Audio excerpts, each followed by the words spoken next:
నమస్తే, welcome to 99 TV. Sankranti అంటే మనకు సాధారణంగా పిండి వంటలు, పంట పండిన ఆనందం, కుటుంబంతో కలిసి గడిపే రోజులు, సమయం గుర్తుకు వస్తాయి. కానీ ఈసారి తెలంగాణలో సంక్రాంతి పండుగకు ఒక కొత్త అర్థం జతయ్యింది. అది కేవలం పండుగ మాత్రమే కాదు, ప్రజల జీవితాల్లోకి వచ్చిన అభివృద్ధిని గుర్తు చేసే వేదికగా మారింది.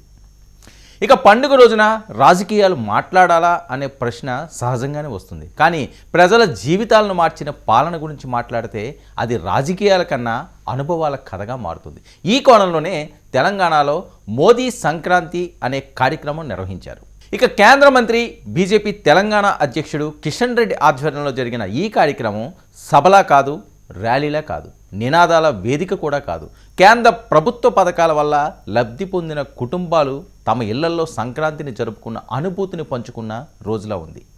ఒక ఇంట్లో అన్నం ఉండడం, గ్యాస్ పొయ్యిలో మంట వెలగడం, బ్యాంక్ ఖాతాలో డబ్బు జమ కావడం, ఇవన్నీ ఎలా సాధ్యమయ్యాయి అనే ప్రశ్నకు చాలామందికి ఒకే సమాధానం కనిపించింది. అది కేంద్ర ప్రభుత్వ పథకాలు. ఉజ్వల గ్యాస్, ఆయుష్మాన్ భారత్ కార్డులు, పీఎం కిసాన్ ద్వారా వచ్చిన డబ్బు, పక్కా ఇళ్ల సౌకర్యం, ఇవన్నీ ఒకే వేదికపై కుటుంబాల రూపంలో కనిపించాయి. ఇది ఎన్నికల కోసం పెట్టిన స్టేజ్ కాదు, లబ్ధిదారుల జీవిత కథలో వినిపించిన వేదిక. పథకాలు అంటే ఫైళ్ళలో ఉన్న కాగితాలు కాదు, ప్రజల ఇళ్లల్లో వెలిగే దీపాలు అని ఈ సందర్భంగా కేంద్ర మంత్రి కిషన్ రెడ్డి అన్నారు. మోదీ పాలనలో పథకాలు నేరుగా ప్రజల వరకు చేరుతున్నాయా అనే ప్రశ్నకు ఈ సంక్రాంతి కార్యక్రమం ఒక సమాధానంలా మారిందని బీజేపీ చెబుతుంది. ఇక బీజేపీ మరో విషయంలో కూడా స్పష్టంగా చెప్పింది, మేము సబ్సిడీలు కాదు, స్వాభిమానాన్ని ఇస్తామని. డైరెక్ట్ బెనిఫిట్ ట్రాన్స్ఫర్ ద్వారా డబ్బు నేరుగా లబ్ధిదారుల ఖాతాలో పడుతుందని, మధ్యలో ఎవ్వరికీ అవకాశం లేకుండా వ్యవస్థ నడుస్తుందని వారు వివరించారు. దీనినే మోదీ మోడల్గా అభివర్ణించారు కూడా. ఇక్కడ తెలంగాణ రాజకీయాలకు సంబంధించిన ప్రశ్నలు కూడా తెరపైకి వచ్చాయి. కేంద్ర పథకాలు గ్రామాలకు, నగరాలకు వస్తున్నాయి, కానీ రాష్ట్ర ప్రభుత్వం వాటిని ఎలా చూపిస్తుంది? కేంద్రం ఇచ్చిన పథకాలను తమవిగా చెప్పుకుంటుందా, లేక కేంద్రాన్ని తక్కువగా చూపిస్తుందా అనే ప్రశ్నలు ఈ సంక్రాంతి వేదికపై సహజంగానే వినిపించాయి.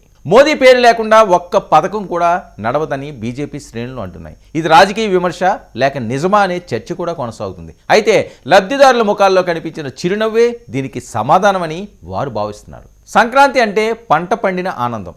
ఈసారి ఆ ఆనందానికి పథకం అందిన సంతోషం కూడా తోడైంది. పండుగ ఒక్కరోజే అయినా పథకం 5 ఏళ్ళు ప్రజలతో ఉంటుందని బీజేపీ నేతలు వ్యాఖ్యానించారు. అయితే మోదీ సంక్రాంతి ఒక కార్యక్రమమా, రాజకీయ సందేశమా?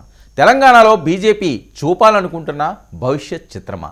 లబ్ధిదారులతో కలిసి పండుగ జరపడం రాజకీయాల్లో కొత్త ట్రెండ్ అవుతుందా? ఇది కూడా ఒక ఈవెంట్గా మిగిలిపోతుందా అనే కొన్ని ప్రశ్నలు కూడా అందరిలో కలిగాయి. అయితే వీటికి సమాధానం మాత్రం ప్రజలే వెల్లడించాలని అభిప్రాయం కూడా నాయకుల నుంచి వచ్చింది.